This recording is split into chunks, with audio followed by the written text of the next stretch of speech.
देश के युवाओं पर पैलेट गन्स और AK-47 चलवाने की क्या आवश्यकता थी? किताब जो है ऑथेंटिकेट करने के लिए।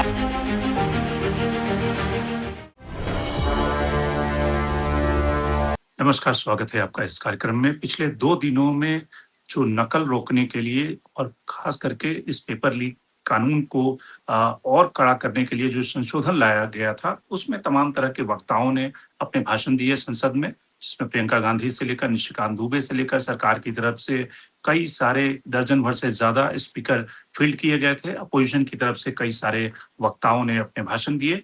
आज राहुल गांधी की बारी थी। राहुल गांधी ने जो मुद्दे उठाए, जो अपने भाषण में 3 बातें उन्होंने बड़ी साफ तौर से कही। पहली बात कि जो एजुकेशन सिस्टम है, उस पे आरएसएस का कब्जा हो गया है। धर्मेंद्र प्रधान तो एक सिर्फ उसके सिंबल थे। दूसरी बात उन्होंने कही कि 3 तरह के छात्र होते हैं, जिसका कि उन्होंने डिस्क्रिप्शन दिया कि ये 3 तरह के कौन से छात्र हैं और खास करके सत्ता पक्ष की तरफ इशारा करते हुए उन्होंने कहा कि बेसिकली ये जो छात्र हैं, वो इडियट वाले छात्र की कैटेगरी में आते हैं कि जो कि सीखना नहीं चाहते। तीसरी बात जो जिस पे कि संसद में हंगामा हुआ, वो उन्होंने गृह मंत्री अमित शाह को खुलेआम एक तरह से जिम्मेदार ठहराया कि जो पेलेट गन चलाए गए थे और खास करके जो जंतर-मंतर पे पूरी हिंसा हुई, उसका जो ऑर्डर था, वो गृह मंत्री ने दिया था, गृह मंत्री के कार्यालय से दिया गया था, जिसका कि सरकार ने पुरजोर विरोध किया। सरकार ने कहा कि राहुल गांधी इसका डॉक्यूमेंट्री एविडेंस प्रस्तुत करें कि क्या किसके साइन से और क्या गृह मंत्री ने साइन किया था, वो फाइल कहाँ गई, कैसे चली, ये सारी बातें सत्ता पक्ष की तरफ से कहा गया और उसके बाद माफी मांगने के लिए कहा गया और इन सब शोरगुल में एक तरह से कई बार सदन को स्थगित करना पड़ा और फाइनली सरकार ने उस बिल को संशोधन जो था उसको पारित करा लिया। अब सवाल ये है कि क्या राहुल गांधी ने जो एक अपॉर्चुनिटी मिली थी उसको खो दिया, वो अपना पूरा भाषण नहीं कर सके या राहुल गांधी ने इस मुद्दे को सही तरीके से उठाया, उन्होंने आरएसएस के ऊपर हमला क्यों किया, इससे क्या वो हासिल कर लेते पॉलिटिकली। दूसरा, अमित शाह को निशाना बनाने के पीछे की रणनीति या राजनीति क्या कहती है। राहुल गांधी शाम में प्रेस कॉन्फ्रेंस भी करेंगे, जिसमें कि सरकार के ऊपर वो और हमले करेंगे। तो इन सारे मुद्दों को हम समझते हैं आज के कार्यक्रम में। हमारे साथ 2 मेहमान जुड़ रहे हैं। सीनियर जर्नलिस्ट आरती जीरथ जुड़ रही हैं और सीनियर जर्नलिस्ट संजय कुमार जुड़ रहे हैं। सबसे पहले शुरुआत करते हैं आरती जी आपसे। जो पिछले 2 दिनों के भाषण हमने सुने, उसमें कई तरह की टीका टिप्पणी हुई। निशिकांत दुबे ने जवाहरलाल नेहरू को अय्याश भी कहा। हालाँकि ये कितना जायज़ था संसद में उसको अलाउ करना, क्योंकि जवाहरलाल नेहरू, सरदार पटेल, ये सारे वैसे व्यक्ति हैं जिन्होंने आज़ाद भारत की एक तरह से नींव रखी, फाउंडेशन रखी, लेकिन वो अलाउ किया गया। राहुल गांधी जी ने जो आज मुद्दे उठाए, आपको लगता है कि राहुल गांधी के पास एक अपॉर्च्युनिटी थी, जिसका कि और बेहतर तरीके से इस्तेमाल किया जा सकता था, जैसे कल प्रियंका गांधी ने किया या अखिलेश यादव ने किया, या आपको लगता है कि नहीं, उन्हें जो पॉइंट बोलना था उन्होंने सही तरीके से अपने मुद्दे उठा लिए और ये सरकार का धर्म बनता है कि विपक्ष के नेता को अलाउ करना? देखिए, सबसे बड़ी बात जो है, जो मुझे लगता है इस डिबेट में, वो ये है कि ना तो प्रधानमंत्री शामिल हुए, ना गृह मंत्री। मतलब ये पूरा जो डिबेट था, उसमें सिर्फ ये जितेंद्र सिंह को बिठाया गया और जो अभी-अभी एजुकेशन मिनिस्टर बने हैं प्रहलाद जोशी, उनको बिठाया गया।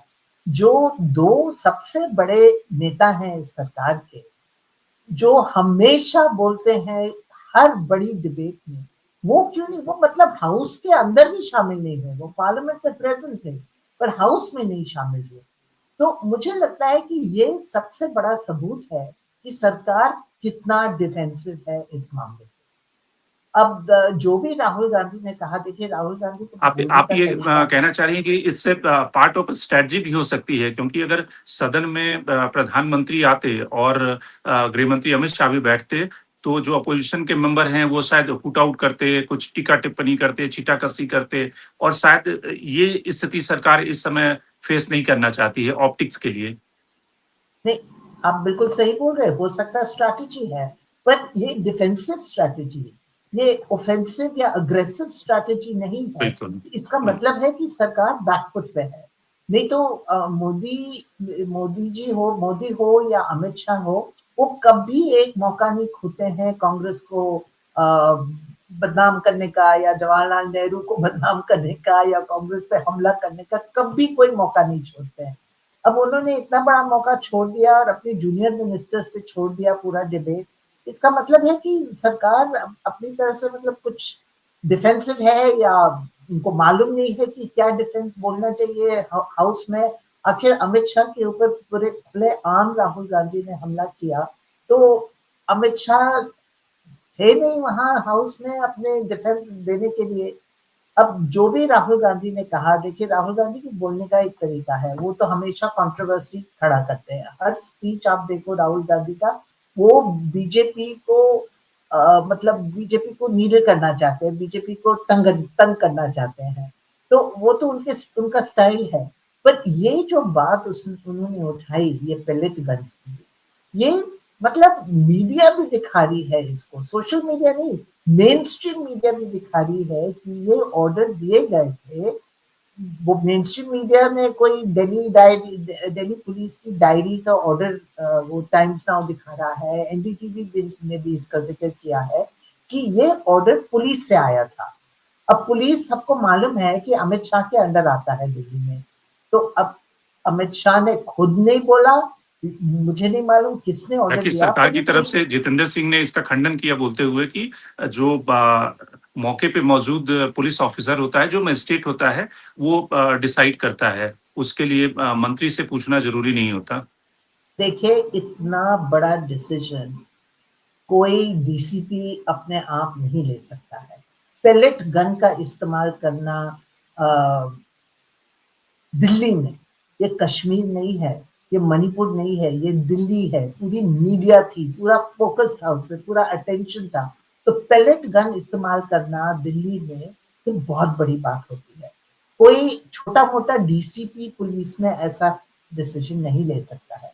अब मैं नहीं कह रही हूँ कि अमित शाह ने खुद ऑर्डर्स दिए हैं, पर मैं सिर्फ कह रही हूँ कि कहीं कुछ बड़े व्यक्ति ने इसका ऑर्डर दिया होगा, नहीं तो डीसीपी थोड़ी ना बोलेगा अपनी तरफ से। तो बहुत छोटा आदमी है ये पूरे सेटअप में। तो जो राहुल गांधी ने कहा, मतलब उन्होंने तो विक्टिम भी प्रेजेंट किया है, फोटोज भी हैं, सबको मालूम है कि पेलेट गन्स तो इस्तेमाल हुए थे। और इवन टीयर गैस, अब तो सुप्रीम कोर्ट, अब तो कोर्ट कह रहा है कि टीयर गैस कोई एक उनका प्रोटोकॉल है राइट कंट्रोल करने का, तो उस प्रोटोकॉल में tear gas is the last option. तो दिल्ली पुलिस ने तो शुरू से ही टीयर गैस चला दिया था। और ये बात सबको मालूम है कि जिस दिन वो प्रोटेस्ट हुए थे, संसद चलो मार्च हुआ था 20 तारीख को, पुलिस तो मतलब उन्होंने तो एंटिसिपेट ही नहीं किया था कि इतने सारे लोग होंगे। तो सिर्फ 2000 पुलिस थे, तो उसके बाद उनको रीइंफोर्समेंट्स बुलाना पड़ा। तो जब पुलिस छोटे नंबर में होता है और प्रोटेस्टर्स ज्यादा होते हैं, तो पुलिस हमेशा पैनिक करती है और ओवर रिएक्ट करती है, ये तो मालूम है सबको। और ये पुलिस के एक्शन के बाद ही पूरा मूड बदल गया, पूरे देश में मूड बदल गया। उसके बाद तो जितने लोग आए बाहर, और सिर्फ दिल्ली में नहीं पर मुंबई में, बेंगलोर में, सब मतलब कोने कोने, देश के कोने कोने में बच्चे आए बाहर। तो सरकार ने ऑब्वियसली मिसकैलकुलेट किया। और आज अमित शाह का ना होने का मतलब ये है कि सरकार में कहीं ना कहीं ये रियलाइजेशन होगा कि उन्होंने पूरा मिसकैलकुलेट किया और ये जो प्रोटेस्ट है ये पूरा आउट ऑफ हैंड चला गया। अब इसको कैसे वापस लेंगे? और देखिए, उन्होंने बच्चों को, ये सीजेपी को अश्योरेंस दिया है कि जो अभी गिरफ्तार हुए हैं, जिनके खिलाफ एफआईआर हैं, जो अरेस्ट हुए हैं, उन सबको वो फ्री कर देंगे, उन सबको मतलब छोड़ देंगे। अभी तक वो छोड़े नहीं। तो ये तो मतलब सरकार की क्रेडिबिलिटी को टोकता है ना। सरकार की ऐसी क्रेडिबिलिटी थोड़ा लो है ये लीक्स के बाद। अब उसके ऊपर आपने जो वायदा किए हैं बच्चों को, आप वो वायदा को भी पूरा नहीं करेंगे, तो फिर कौन आप पे भरोसा करेगा? तो जो भी हुआ है, हाँ, जो भी हुआ है संसद में, वो तो होना ही था। तो इसीलिए मेरे ख्याल में दोनों मोदी और शाह एब्सेंट थे। संजय, आपको लगता है कि ये कई बार हो गया है पार्लियामेंट में कि राहुल गांधी अपनी स्पीच पूरा नहीं कर पाते, क्या उनको अपने भाषण का स्टाइल, तरीका, सरकार को घेरने का जो तरीका है, वो थोड़ा-सा चेंज करने की ज़रूरत है? या आपको लगता है कि नहीं, जिस तरह से कॉम्बैटिव होकर राहुल गांधी बीजेपी को हेड ऑन लेना चाहते हैं, ये बेहतर तरीका है अपोज़िशन पार्टी के रूप में, और साथ करके उनके जो मतदाता हैं, उनमें अपनी ट्रैक्शन बढ़ाने के लिए? या आपको लगता है कि नहीं, वो अखिलेश यादव जिस तरह से एक व्यंग का इस्तेमाल करते हुए अपना भाषण देते हैं, उस स्टाइल को अपनाना चाहिए? दूसरा, जो राहुल गांधी का जो पहला टारगेट था, या अपोज़िशन का पहला टारगेट था कि धर्मेंद्र प्रधान का इस्तीफा हो जाए, वो हो गया। अब अपोज़िशन की स्ट्रैटेजी है कि अमित शाह को घेरा जाए, क्योंकि अमित शाह डायरेक्टली रिस्पॉन्सिबल हैं, दिल्ली पुलिस उन्हें रिपोर्ट करती है एक तरह से। वो ठीक है कि एलजी और दिल्ली की सरकार है, लेकिन दिल्ली पुलिस अगर उन्हें रिपोर्ट करती है और वैसी स्थिति में अगर पेलेट गन चले हैं, तो कहीं न कहीं रिस्पॉन्सिबिलिटी फिक्स करनी पड़ेगी। जो भी पुलिस अधिकारी जिसने चलाया है, उसको आप तो सस्पेंड कीजिए, उसको पनिश कीजिए, वो अब तक नहीं हुआ है। तो उस स्ट्रैटेजी के तहत ही राहुल गांधी ये सब कर रहे हैं? अम, देखिए, राहुल गांधी का जो पर्सोना इंडियन पॉलिटिक्स में अब जिस ढंग से ओवर द इयर्स डिफाइन हो रहा है, वो है एंग्री यंग मैन। यंग माने न माने, प्राइम मिनिस्टर यंग नहीं मानते, लेकिन एक पर्सोना है एंग्री यंग मैन का पर्सोना इन इंडियन पॉलिटिक्स। वो अपने को इस ढंग से प्रेजेंट करते हैं, क्योंकि एक वो ये दिखाना चाहते हैं कि एक एंग्स्ट है इस गवर्नमेंट के खिलाफ। जो गवर्नमेंट ये कर रही है उसमें एक एंग्स्ट है, पूरा गुस्सा है, और उसको वो खुल्लम खुल्ला एकदम जैसे अमिताभ बच्चन अपने फिल्म में करते थे, वही उसी स्टाइल में, बिना लबो लबा, बिना किसी नाइसिटीज के, वो सीधे वो अटैक करते हैं, सिंपल। अब ये है कि जो जो जो प्रॉब्लम ये है कि बीजेपी भी उनको ले नहीं पाती है। आप बीजेपी, आप देखेंगे पूरे डिबेट में, हम आप कुछ सालों में उनके डिबेट को आप भी फॉलो कर रहे हैं, हम भी फॉलो कर रहे हैं। आप देखेंगे कि जो विपक्ष, जो सरकार के पक्ष तो लोग तो टोका टोकी करते हैं, जो लोकसभा के स्पीकर हैं वो भी मतलब एक इम्पार्शियल जो होकर, बिना पक्षपात जैसा दिखे हुए होकर वो एक्ट नहीं करते, वो टोका टोकी। आप किसी आप आई कैन अंडरस्टैंड कि आप उनको बोलने नहीं दे रहे हैं, तो आप दूसरे तरफ वाले जो ब्लेटेंट अब्यूज करते हैं अपने पावर का, और कुछ भी बोलकर निकल जाते हैं, उनको भी रोकिए, उनको भी आप अनपार्लियामेंट्री लैंग्वेज कहकर उनका भी स्पीचेस, चाहे जो वक्तव्य है उसको भी एक्सपंज कीजिए, जो नहीं होता है।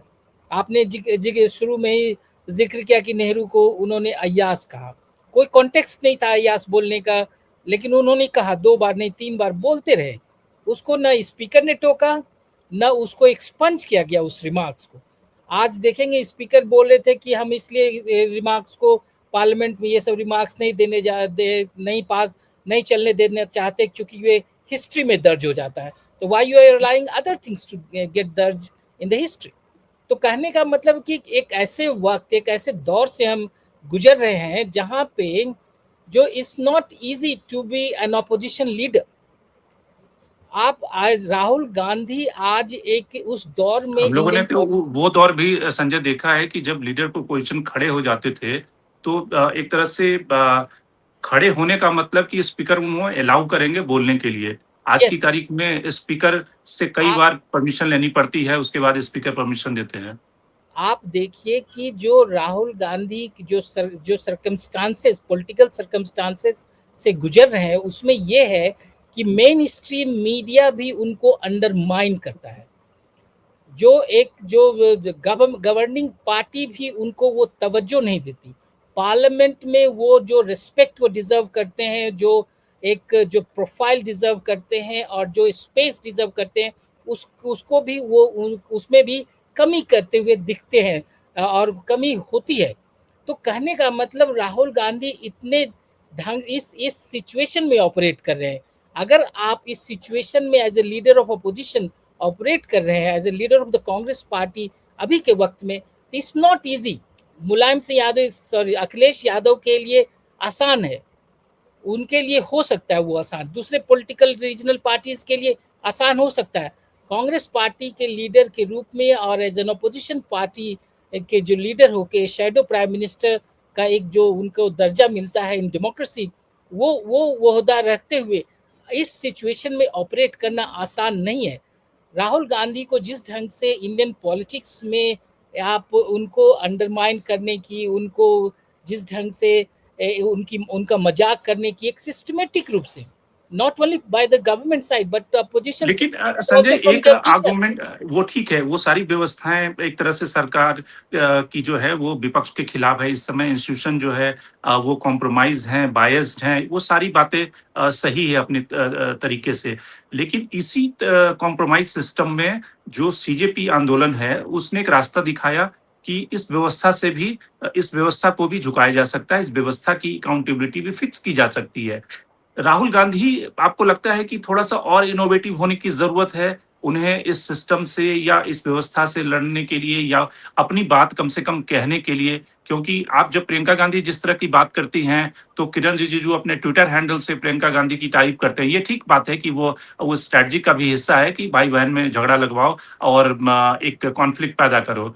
लेकिन कई सारे लोग ये मानते हैं कि प्रियंका का जो स्टाइल है वो ज्यादा बेहतर है, वो उतनी कॉम्बेटिव नहीं होती है, थोड़ी सी व्यंग के चुटकीले तरीके से सरकार पे प्रहार करती है। आपको लगता है कि वो तरीका भी कई बार जब ऐसी व्यवस्था हो तो इजाद की जा सकती है? नो डाउट आप ये कहें कि राहुल गांधी को न्यू स्ट्रैटेजी और अपने स्ट्रैटेजी बदल कर काम करना चाहिए। उनको evolve over the years, he has evolved as a politician.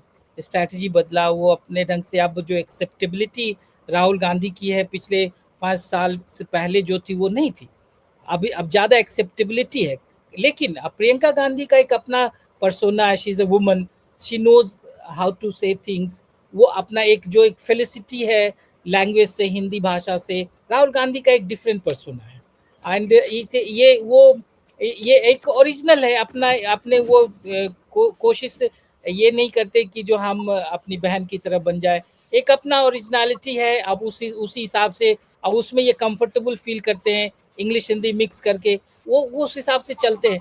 तो अपना अपना इंडिविजुअलिटी है। कंपैरिजन इसीलिए भाई बहन में होता है कि जो एक ऑफ कोर्स जैसे आपने बोला डिफरेंसेस क्रिएट करना, and Priyanka being I know a woman, वो अपना एक स्टाइल है बोलने का, एक अपना लहजा है, एक नाइसिटीज है।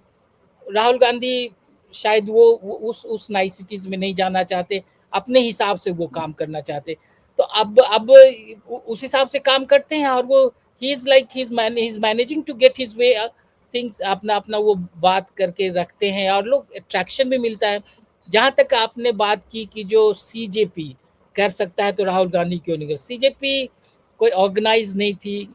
आप एक पीपुल्स मूवमेंट, जब मूवमेंट हो गया तो फिर कोई स्ट्रक्चर में काम नहीं कर रहे, आप कुछ भी बोल रहे, प्राइम मिनिस्टर के बारे में चाहे गवर्नमेंट के बारे में जिस ढंग से बोला गया, ओपनली बोला गया, ये एज अ जो कहते हैं डेमोक्रेसी में जो अपोजिशन है वो नहीं बोल सकती ये सब चीज़, वो अपने कार्डर को भी नहीं बोल सकती। तो एक चीज़ है उनका, वो अपना स्पेस है, पीपुल्स मूवमेंट का एक अपना स्पेस है, अपना लिंगो है, एक अपना वे ऑफ डूइंग थिंग्स है, जो सिस्टम में रहकर अपोजिशन नहीं कर सकती।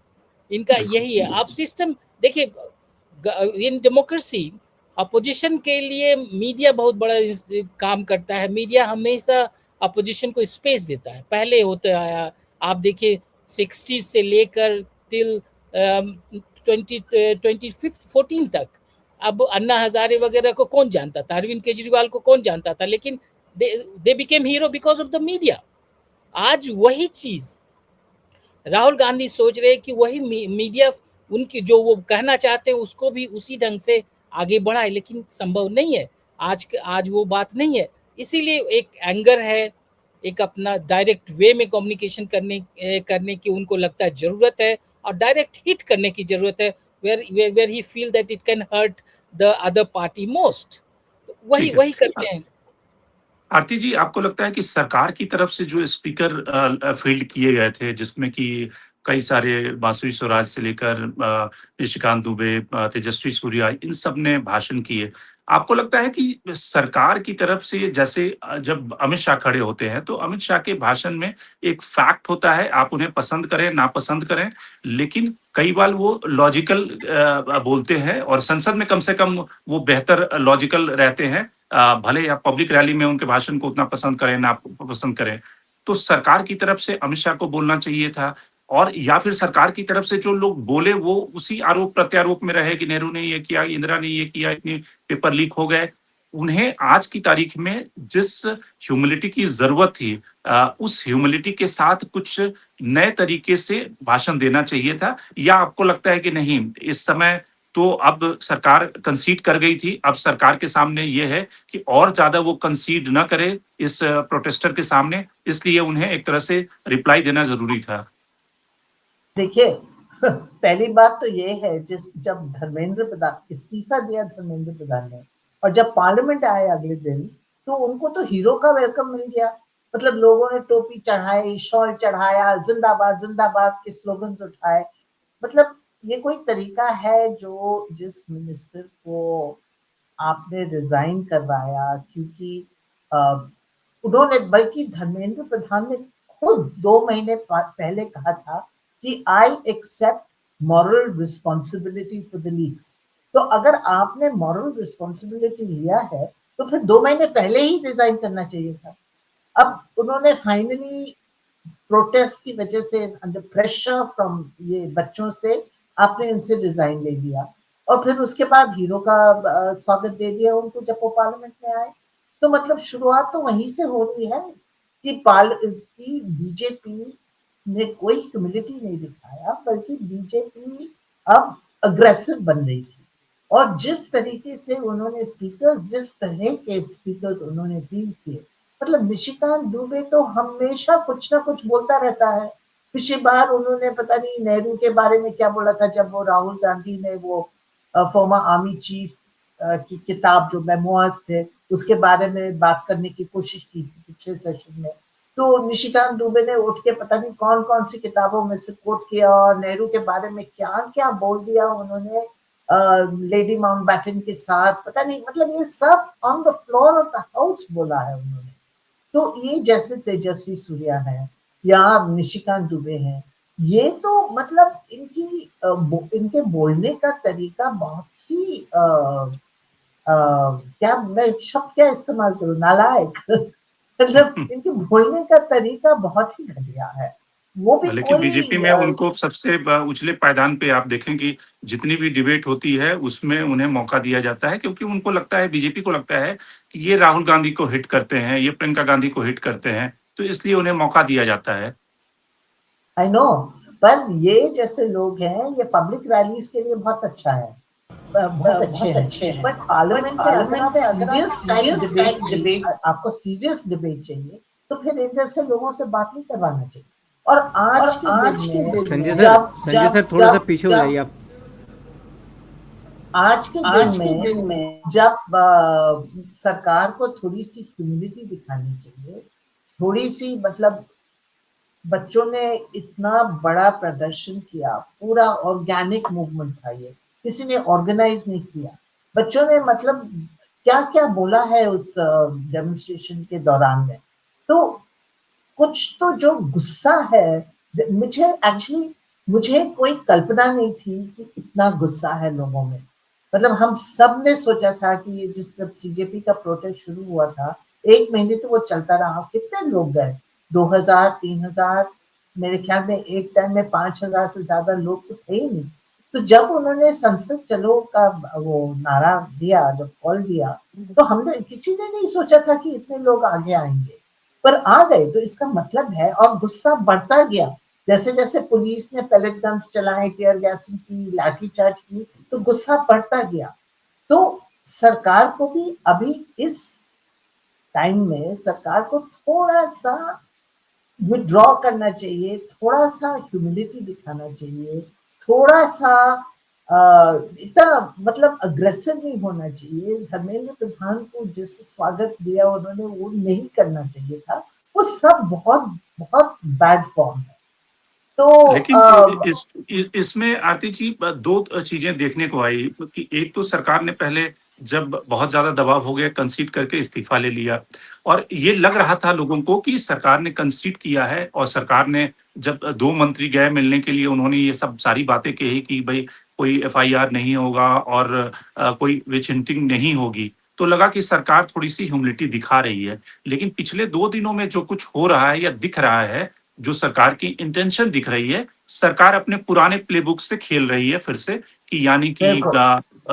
ट्रैक रिकॉर्ड निकालो, फंडिंग कहाँ से हुई, किसको कैसे उनके फोटो निकालो, उनको कैसे डिस्क्रेडिट करो, वो सब जो पुराना मेथड है उससे उस ट्रैक रिकॉर्ड पे आ गई है। आपको लगता है कि आगे क्या रास्ता है? सरकार उस अपने पुराने मेथड से जो ट्राइड एंड टेस्टेड है उसके जरिए और डिस्क्रेडिट करेगी, और एक तरह से जो आंदोलन या जो प्रोटेस्टर या जो लोग आए थे उनको ये सबक मिले कि अगर आप इस तरह के आंदोलन में जाओगे तो देखो इसका क्या हाल होगा, तुम्हारा करियर बर्बाद हो जाएगा। तो वो सबक जो एग्जाम्पल है वो सरकार सेट करना चाहती है, उनका जो ट्राइड एंड टेस्टेड मेथड है, या आपको लगता है कि नहीं, सरकार थोड़ा सा कोर्स करेक्शन करेगी?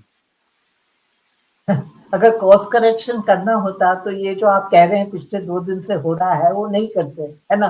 पर मुझे नहीं लगता है, बिल्कुल वो अपना पुराना प्लेबुक उन्होंने निकाला है और वो इस्तेमाल करना चाह रहे हैं ये बच्चों को डराने के लिए कि आप फिर से सड़क पे मत आओ, आप आओगे तो हम आपकी करियर को बिल्कुल खत्म कर देंगे, आपके परिवार पे प्रेशर डालेंगे, आपके परिवार को धमकाएंगे हम। और जिस तरीके से उनके जो समर्थक हैं वो घूम रहे हैं नोएडा वगैरह में और बच्चों को पीट रहे हैं, बच्चों को धमकी दे रहे हैं, ये कोई तरीका नहीं है। और मुझे लगता है कि सरकार बहुत बड़ी गलती कर रही है, क्योंकि अगर सरकार एक्चुअली थोड़ा सा पीछे हटती और थोड़ा सा ह्यूमिलिटी दिखाती तो शायद गुस्सा भी ठंडा हो जाता। पर ये तो मतलब ये तो गुस्सा को और बढ़ा रहे हैं। और जो जिस किसी ने पूछा था कि प्रधानमंत्री को पता भी है लोग कैसे-कैसे मीम्स चला रहे थे उनके बारे में। मतलब बहुत ही बहुत ही क्या बोलूं मैं, बहुत ही विशेष मीम्स चले थे प्राइम मिनिस्टर के बारे में। बिल्कुल। तो प्राइम मिनिस्टर को मालूम भी है कि कैसे-कैसे मीम्स चले थे उस दौरान में। मेरे ख्याल में किसी ने प्रधानमंत्री को बताया ही नहीं है कि क्या-क्या नहीं, बोल रहे थे प्रधानमंत्री वो को ये लोग। सब कुछ पता होगा, तभी तो उसके बाद की जो मीटिंग हुई उसमें प्रधानमंत्री ने ये बात कही सारे मंत्रियों को कि हमारे जो मंत्री हैं उन पे इंस्टाग्राम की प्रेजेंस उनकी काफी कम है, आप इंस्टाग्राम पे प्रेजेंस बढ़ाइए। प्रधानमंत्री सब कुछ उनके नजर में सब कुछ होता है, वो सब कुछ वॉच करते हैं, और शायद देश का पल्स क्या है उसको उनसे बेहतर कोई रीड नहीं कर सकता। तो इसलिए प्रधानमंत्री ने वो सारे मीम्स देखे होंगे, उनको सब कुछ पता होगा, और इसलिए पर उन्होंने मंत्रियों को अभी तो मुझे नहीं लग रहा है कि वो देश का पल्स समझ रहे हैं, क्योंकि सच में हम किसी ने आपको उम्मीद थी कि इतने बच्चे निकलेंगे और वो भी ऑर्गेनिक वे में, सिर्फ सोशल मीडिया के इंस्टाग्राम के रील्स के बेसिस पे लोग इतने लोग आएंगे बाहर, मुंबई में मणिपुर तक, अरुणाचल मणिपुर ने मिजोरम अरुणाचल प्रदेश तक बच्चे निकले हैं। तो किसी को मेरे ख्याल में कल्पना नहीं थी कि इतना गुस्सा है।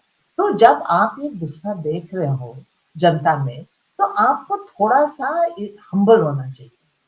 अब आखिर 2-2.5 साल है बाकी सरकार के, अगर ऐसे गलतियां करती जाएगी सरकार तो ऑपोजिशन को मौका मिल रहा है ना। वो तो ऑपोजिशन के लिए दरवाजा खोल रहे हैं कि ऑपोजिशन यूनाइट हो जाए और ऑपोजिशन इनके खिलाफ चले, पर उनको ऑपोजिशन को मौका नहीं देना चाहिए। अब जिस तरह से अखिलेश यादव और ने जो कांग्रेस पार्टी का वो फ्लैश प्रोटेस्ट हुआ था ना लोक कल्याण मार्च पे पीएम रेजिडेंस के बाहर, अखिलेश यादव भी शामिल हुए थे उसमें। अब कैसे पहुंच गया अखिलेश यादव? यूपी चुनाव अगले साल होने वाले हैं, इतने महत्वपूर्ण चुनाव है बीजेपी के लिए, और अखिलेश यादव कांग्रेस के प्रदर्शन में शामिल हुए, तो इसका क्या मतलब हुआ कि कुछ अंडरस्टैंडिंग हुई इन दोनों पार्टीज के बीच में। ये अंडरस्टैंडिंग ही ने 2024 में बीजेपी को गिराया था यूपी में।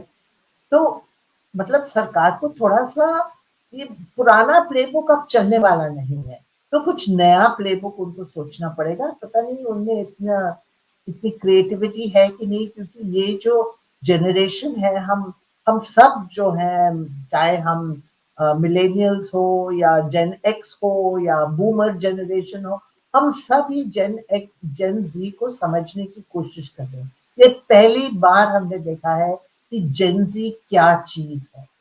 अभी तो हम सब समझ रहे थे कि ये बच्चे हैं, तो ये जैसे ये सौरभ दास वगैरह है, बहुत ही स्मार्ट लोग हैं, बहुत ही, मतलब इनको कोई पॉलिटिकल एक्सपीरियंस नहीं है, पर जिस तरह से वो बात कर रहे हैं लगता है कि वो काफी शार्प है, वो पॉलिटिक्स समझते हैं।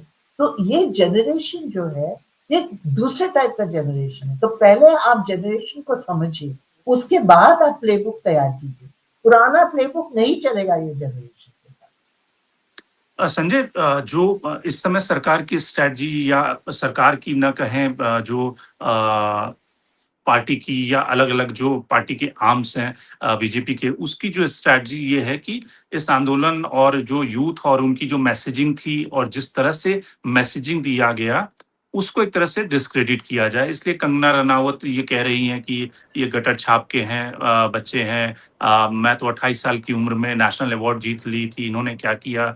और एक तरह से ये बताना, या आरएसएस चीफ ने जो हैदराबाद में जो बातें कही, वो भी उसी डायरेक्शन में संकेत देती है कि हमें अपने बच्चों को कैसे संस्कारवान बनाना चाहिए और उनके साथ डायलॉग करना चाहिए। तो एक तरह की जो स्ट्रैटेजी है कि इन बच्चों को ये बताना कि ये संस्कारित बच्चे नहीं हैं, इनमें संस्कार की कमी है, इनको और कैसे परिवार से कनेक्ट करके इनके साथ डायलॉग किया जाए, इनको संस्कारवान बनाया जाए। एक स्ट्रैटेजी ये है। दूसरी जो सरकार की स्ट्रैटेजी है कि ठीक है, आप उन्हें डराओ, जो जिस तरह का पुराना फार्मूला है। लेकिन जो सरकार के और जो राइट विंग आइडियोलॉजी के इकोसिस्टम के ही जो लोग हैं, जो विचारक हैं या लेखक हैं या जर्नलिस्ट हैं, अब R Jagannathan right wing ideology के ही एक तरह से व्यक्ति थे। उन्होंने कल परसों आर्टिकल लिखा जिसमें उन्होंने कहा कि भाई ये सिर्फ एंगर नीट एग्जाम को लेकर नहीं है, बल्कि ये एंगर बड़े पैमाने पर है। यानी कि इकोनॉमिक डिस्पैरिटी, जिस तरह से हमारे देश में आर्थिक स्थिति है, जिस तरह से एजुकेशन सिस्टम की स्थिति है, और सरकार को इसको लाइटली नहीं लेना चाहिए, इस एंगल को बहुत अच्छे से हैंडल करना चाहिए। नहीं तो सरकार ये भी हो सकता है कि वॉश आउट हो जाओ एक तरह से। तो आपको लगता है कि वो सब जो चिंताएं लोग व्यक्त कर रहे हैं, सरकार उसको समझेगी, सुनेगी, या सरकार को लगता है कि जैसे नहीं, वो तो सबसे ज्यादा इंटेलिजेंट हैं, वो इतने सालों से सत्ता में बने हुए हैं गुजरात में और दिल्ली में, उन्हें सब कहानी समझ में आती है और कैसे हैंडल करना है वो भी समझ में आता है? देखिए, ये जेन-ज़ी का मूवमेंट होने से पहले ही अगर हम लोग ग्राउंड पे रिपोर्टिंग करते हैं और भी लोग रिपोर्टिंग करते हैं, एक सोशल इंटरैक्शंस होता है। हम ये सब जान रहे थे कि हर एक थर्ड पर्सन, हर एक तीसरा व्यक्ति सरकार के खिलाफ आज बोल रहा है। आप रोड पे उतर जाए, एक वक़्त ऐसा था जब आप ट्रेन पे चल रहे हो, बस में चल रहे हो, कहीं और पब्लिक प्लेस में बैठे हो, आप एक लाइन मोदी के खिलाफ और इस सरकार के खिलाफ बोल नहीं सकते थे। आज ये संभव है कि आप जितना इनके खिलाफ बोलेंगे उतना एप्रिसिएशन आपको मिलेगा। ये जेन-ज़ी के मूवमेंट से पहले की बात है। जेन-ज़ी के मूवमेंट ने उसी सेंटिमेंट को, जो एंटी गवर्नमेंट सेंटिमेंट था, जो एंगर था, उसको रिफ्लेक्ट किया एट द वाइडर प्लेटफॉर्म। ये ऐसी बात नहीं कि छुपी हुई थी एज ए रिपोर्टर। हम ये जान रहे कि 24 में ही इनका खात्मा हो गया था। मोदी के लिए एक ऑनरेबल एग्जिट 2024 था। He decided to stay back. He decided कि चलो किसी भी ढंग से हम सत्ता में बने रहे। अब इनका जो पूरा ये जर्नी आने वाले वक्त में होने वाला है और हो रहा है, it will not be easy. It will not be easy. और ये जो घमंड अभी भी ये दिखा रहे हैं, आप देखिए, प्राइम मिनिस्टर मोदी ने ट्विटर पे जाके, इंस्टाग्राम पे जाके अनाउंस किया कि हम इतना बड़ा रिफॉर्म्स करने जा रहे हैं, इसको सेटअप, ये कमेटी सेटअप कर रहे हैं एजुकेशन रिफॉर्म्स के लिए। पार्लियामेंट में जब इतना इस बिल पे, जिसके लिए आपने 12 बजे रात को उठकर इंस्टाग्राम में आपने मैसेज छोड़ा था, वो उस पे डिबेट हो रहा है। आप 5 मिनट के लिए भी पार्लियामेंट में नहीं आए, न होम मिनिस्टर आए, न प्राइम मिनिस्टर आए, तो क्या मैसेज है? ये मैसेज है एरोगेंस का। ये ह्यूमिलिटी नहीं है इनमें। ये अपने को ह्यूमन नहीं समझ रहे हैं। ये जो डेमोक्रेसी की ब्यूटी है कि गवर्नमेंट वल्नरेबल दिखे, एक नॉर्मल जिंदगी की तरह चल रहे कि भाई गलतियां होती है। ये वल्नरेबिलिटी इंपॉर्टेंट है, ये स्ट्रेंथ है गवर्नमेंट का। आप ऐसा दिखाना चाहते हैं कि you can't do any wrong, और अगर रॉन्ग है तो आप रॉन्ग नहीं बोल सकते उसको।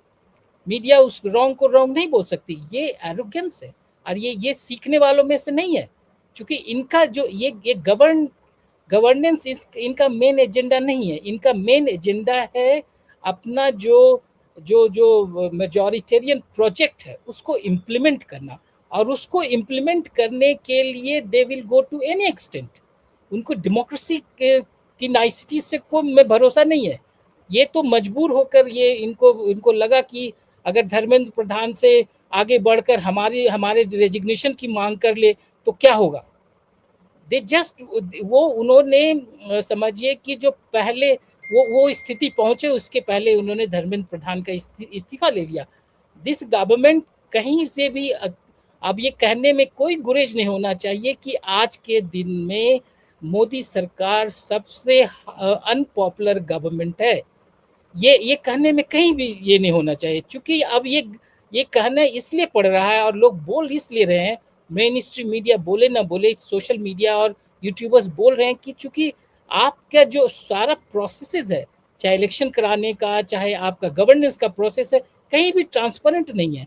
आपने इतने बड़े बड़े डिसीजंस लिए, मिस्टेक्स किए, आपने कभी भी पीपल को इंगेज नहीं किया, किसी भी बड़े डिसीजन में लोगों को इंगेज नहीं किया। आप एक अपने ही ट्रैक पे चले जा रहे हैं, अभी भी वही ट्रैक पे चले जा रहे हैं।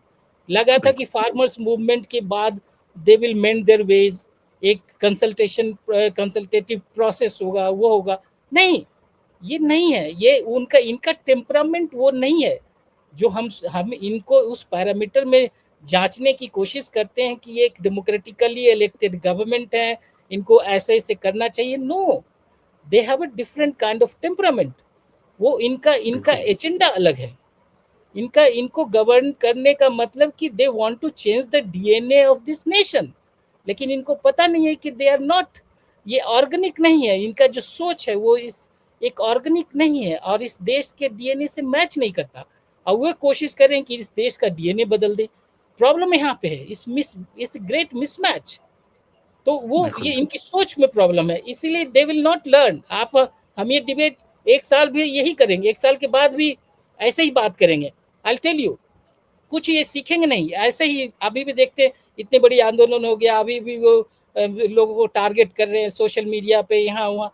अरे एक लेसन नहीं, एक आपने धर्मेंद्र प्रधान को एक हीरो का वेलकम दिया कि जैसे वो कितना बड़ा टारगेट अचीव कर आ रहे हैं। नो, ऑफ कोर्स अचीव किया उन्होंने आरएसएस का एजेंडा, वही जिसके लिए उनको भेजा गया था। आज आप बच्चे का हिस्ट्री बुक देखता हूँ और जिस हिसाब से मुस्लिम रूलर्स और मुसलमानों के खिलाफ उसमें जहर उगलवा रहे हैं ये हिस्ट्री टेक्स्ट बुक से, आप समझिए क्या पढ़ा रहे हैं बच्चे को। Education reforms means these things also कि आप एक इवॉल्व्ड हिस्ट्री पढ़ाइए, एक प्रोग्रेसिव हिस्ट्री पढ़ाइए। आप ऐसे हिस्ट्री पढ़ा रहे हैं जिसमें बच्चे ये जाने कि भाई मुगल लोग क्रूअल थे, ये करते थे हिंदुओं के साथ। आप 5वें 6ठे क्लास के बच्चे को ये सब पढ़ाएंगे तो जाकर जो बड़ा होकर क्या वो किस दिमाग, किस माइंडसेट से वो बढ़ेगा। हमारे और पाकिस्तान में और बांग्लादेश में क्या अंतर रह गया। जो मुल्क, आसपास के मुल्क जो हमें एमुलेट करते थे, हमारे डेमोक्रेसी को, हमारे वे ऑफ लाइफ को, अब सारा चीज हम उन्हीं को एमुलेट कर रहे हैं। हमने अपनी ब्यूटी खत्म कर दी। ये गवर्नमेंट दूसरे टेम्परामेंट की है, इसलिए दे विल नेवर लर्न। बिल्कुल। तो कुल मिलाकर जो बड़े सवाल हैं कि सरकार क्या सचमुच जिस तरह के वायदे उन्होंने छात्रों के साथ किए उस वायदे के हिसाब से आगे बढ़ेगी, वो ह्यूमिलिटी दिखाएगी, उन छात्रों के खिलाफ कोई एक्शन नहीं होगा, कार्रवाई नहीं होगी जो पीसफुल प्रोटेस्ट में शामिल थे, या फिर सरकार अपने पुराने प्लेबुक के हिसाब से पिच हिंटिंग करेगी, ये सवाल है। और साथ ही राहुल गांधी और जिस तरह से सरकार के बीच में कन्फ्रंटेशन बढ़ रहा है, वो आने वाले दिनों में क्या संसद का जो मानसून सत्र है वो भी वॉश आउट होगा या फिर सरकार कोई बीच का रास्ता निकालेगी। तो आज के कार्यक्रम में इतना ही। आरती जी आप जुड़िए, आपका बहुत बहुत धन्यवाद। संजय आप जुड़े, आपका बहुत बहुत धन्यवाद। देश दुनिया की बाकी खबरों के लिए आप बने रहिए डायलॉग्स के साथ।